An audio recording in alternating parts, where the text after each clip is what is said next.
Well hello hello hello, कैसे हो आप सब? बड़े दिन हो गए भैया, दर्शन ना मिले। लॉन्ग टाइम नो सी। तो चलो, बहुत दिन बाद आया हूँ मैं आपके पास। पर मुझे आपकी याद आ रही थी तो आना ही था। तो मेरे कुछ सवाल हैं जो आज की क्लास में पूछूंगा आपसे। और अगर आपने उसका जवाब ना दिया तो बात करने के लायक नहीं हो तुम। ठीक है? नहीं नहीं, इतना दिल पे लेने की ज़रूरत नहीं है, इतना भी कुछ वो नहीं है। सिंपल सा क्वेश्चन है जो मैं आपसे पूछने वाला हूँ। एंड ये जो क्वेश्चन है वो आपके स्क्रीन पे है अभी। एंड एक चीज़ मैं आपको बता दूं कि ये क्वेश्चन किस क्लास के लिए है। ये क्वेश्चन आप 11th में हो तो ट्राई कर सकते हो, आप 12th में हो तो ट्राई कर सकते हो, आपने जेई के लिए प्रिपरेशन आप कर रहे हो तो आप ये ट्राई कर सकते हो। ये 10th या उसके नीचे वाले बच्चों के लिए नहीं है। ठीक है? इतना क्लियर है? चलो, अब इस सवाल को ट्राई करो। एक्चुअली ये प्रीवियस ईयर क्वेश्चन है, जेई मेंस 2018 में आ रखा है। तो बस एक छोटा सा क्वेश्चन है और उसके माध्यम से हम लोग अपना कॉन्सेप्ट ब्रश अप कर लेंगे। ठीक है? सवाल छोटा सा है, करते हैं। कह रहे कि particle is moving in a circular path of a radius a under the action of an attractive potential u is equal to minus k upon 2r²। तो मुझे इसका टोटल एनर्जी चाहिए। ठीक है? सोचो और इम्प्लीमेंट करके देखो कि टोटल एनर्जी कैसे निकालोगे अगर तुमको यू दिया रहे। ठीक है? देखो, वीडियो पॉज करो एंड खुद से ट्राई करो। एंड देन हम लोगों के साथ सॉल्यूशन मैच कर लेना। ठीक है? अब देखो इसको कैसे अप्रोच करना चाहिए। हम लोग फोर्स को लिख सकते हैं del u upon del r. और मुझे यू का फंक्शन दिया हुआ है, u as a function of r मुझे दे रखा है। तो मैं लिख सकता हूँ force is equal to u की जगह मैं क्या पुट करने वाला हूँ, माइनस के अपॉन 2r²। ठीक है? अगर इसको सॉल्व करोगे तो डिफरेंशिएट करना है भाई। ये कांस्टेंट है, माइनस के अपॉन 2 कांस्टेंट है। अच्छा, ये यहाँ पे माइनस साइन होगा। Force is equal to minus del u upon del r होता है, राइट?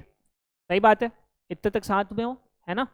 अब देख, minus of del u upon del r, u की जगह हम लोग u as a function of r अपने को गिवन था क्वेश्चन में, तो माइनस के अपॉन 2r² हम लोगों ने सब्सटीट्यूट कर दिया है। ये माइनस और माइनस प्लस हो जाएगा, तो यहाँ पे हो गया प्लस के अपॉन 2। यहाँ पे हो जाएगा del of 1/r² divide by del r. इसको अगर देखो तो तुम इसको नहीं लिख सकते r⁻²। और r⁻² का डिफरेंशिएशन क्या होगा? -2/r³, right? तो हम लोग देख इसको लिखते हैं, ऊपर में हो जाएगा k/2। इसका डिफरेंशिएशन करोगे तो अभी क्या पता चला अपने को, -2/r³। ठीक है?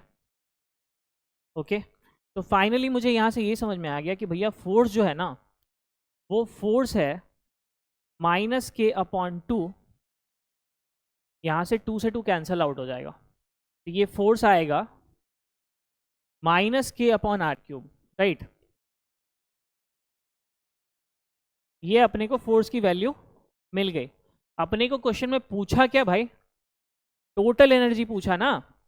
टोटल एनर्जी, मैकेनिकल एनर्जी के बारे में बात कर रहा है, तो पोटेंशियल प्लस काइनेटिक लेने वाले हो तुम लोग। ठीक है? तो फोर्स पता चल गया, उससे क्या हो जाएगा। अब देखो, अपने को जो फोर्स मिला ना वो -k/r³ आया। यहाँ पे जो निगेटिव साइन है ना, निगेटिव साइन ये बता रहा है क्योंकि जो ऑब्जेक्ट है वो सर्कुलर पाथ में ट्रैवल कर रहा है। तो अगर कोई ऑब्जेक्ट सर्कुलर पाथ में ट्रैवल कर रहा हो तो हमेशा हमेशा सेंट्रीपिटल फोर्स लगता है towards the centre of the point of rotation. मतलब जिस पॉइंट के अबाउट ये रोटेट कर रहा होगा, हमेशा उस डायरेक्शन में हमेशा एक सेंट्रीपिटल फोर्स लग रहा होगा। और क्योंकि वो फोर्स इनवर्ड एक्ट करती है, नेगेटिव साइन क्यों है? क्योंकि जो फोर्स है वो इनवर्ड डायरेक्शन में एक्ट कर रही है, इसीलिए हम लोग यहाँ पे नेगेटिव साइन देखने मिल रहा है। ठीक है? यानी कि जो फोर्स है वो -k/r³ तो है, पर ये माइनस साइन का सिग्निफिकेंस है कि फोर्स हमेशा सेंटर की तरफ लग रहा है, अंदर की तरफ लग रहा है, रेडियली इनवर्ड लग रहा है, इसलिए माइनस साइन है, राइट? अब देखो, एक और चीज तुमको ध्यान में होगा कि जब भी कोई पार्टिकल या कोई ऑब्जेक्ट सर्कुलर मोशन कर रहा होता है तो हमेशा फोर्स जो रेडियली इनवर्ड लगता है उसको तुम लोग क्या बोलते हो? Centripetal force. ठीक है, तो सेंट्रीपिटल फोर्स अंदर की तरफ लग रहा होगा और हम लोगों को u as a function of r दे रखा था, potential as a function of r दे रखा था, उसकी मदद से फोर्स पता चला कि -k/r³ है। कान खड़े हुए समझे?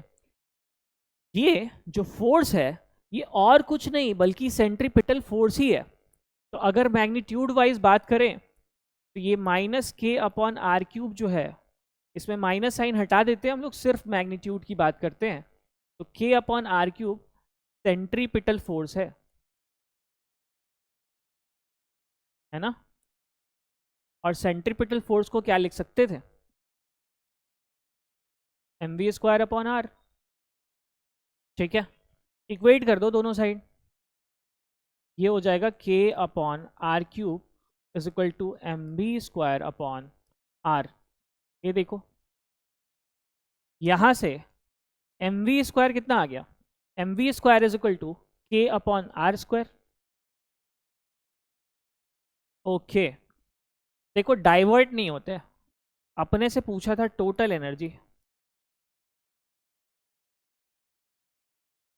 टोटल एनर्जी मैकेनिकल एनर्जी की बात कर रहा है तो टोटल एनर्जी यहाँ पे होगी kinetic energy plus potential energy. ठीक है, ओके।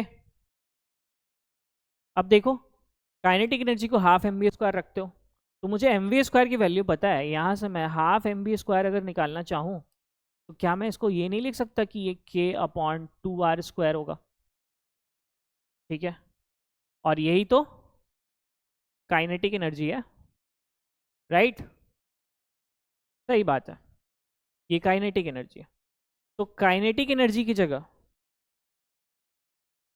हम लोग डायरेक्ट इसको पुट कर देते हैं।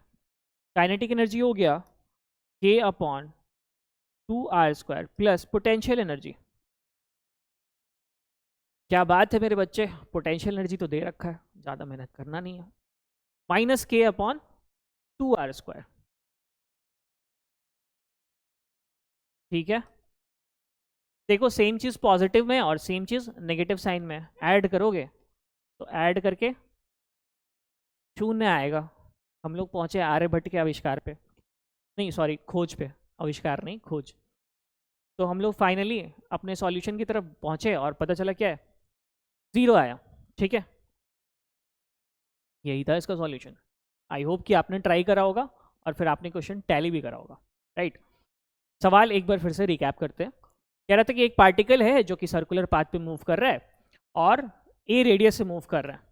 अच्छा एक और चीज़ है, क्योंकि ये ए रेडियस से मूव कर रहा है तो ये लास्ट में जो हाफ mv² है, रेडियस की जगह तो तुमको ए रखना पड़ेगा, तो k/2a² हो जाएगा और ये भी पोटेंशियल एनर्जी भी -k/2a² हो जाएगा। तो वो चीज़ काट लोगे, उससे कोई फर्क नहीं पड़ रहा हमारे आंसर पे, वो चीज़ तुम समझते हो। तो सर्कुलर पाथ में ट्रैवल कर रहा है, अट्रैक्टिव फोर्स लग रहा है, u as a function of r दे रखा है, तुमको पूछा टोटल एनर्जी बता दो, इस तरह का सवाल आए तो वो रिलेशन यूज करना है कि F = -del_u/del r, वहां से फोर्स निकाल लोगे। और क्योंकि वो सर्कुलर पाथ में ट्रैवल कर रहा है तो जो लगने वाली फोर्स होगी वो सेंट्रीपिटल फोर्स के बराबर होगी जो कि mv²/r होगी। वहां से इक्वेट करके mv² पता चल जाएगा और हाफ mv² से काइनेटिक एनर्जी निकल जाएगी। टोटल एनर्जी चाहिए थी आपको तो kinetic energy plus potential energy and that becomes 0 यहाँ पे। ठीक है, इस क्वेश्चन के अकॉर्डिंग, राइट। तो यही था बस छोटा मोटा डिस्कशन इस लेक्चर में, काफ़ी स्वीट एंड शॉर्ट रखा गया इसको। एक ही क्वेश्चन था बिल्कुल, बट कॉन्सेप्ट था जिसमें कई बार कुछ बच्चों की जिसकी बेसिक अंडरस्टैंडिंग अच्छी नहीं होती वो फंस जाते हैं। तो दिस इज़ फॉर यू। ठीक है, और बाकी जिससे बन गया वो तो बहुत अच्छी बात है, well and good, you tried well. चलो मिलते हैं फिर, है ना, ऑल द बेस्ट।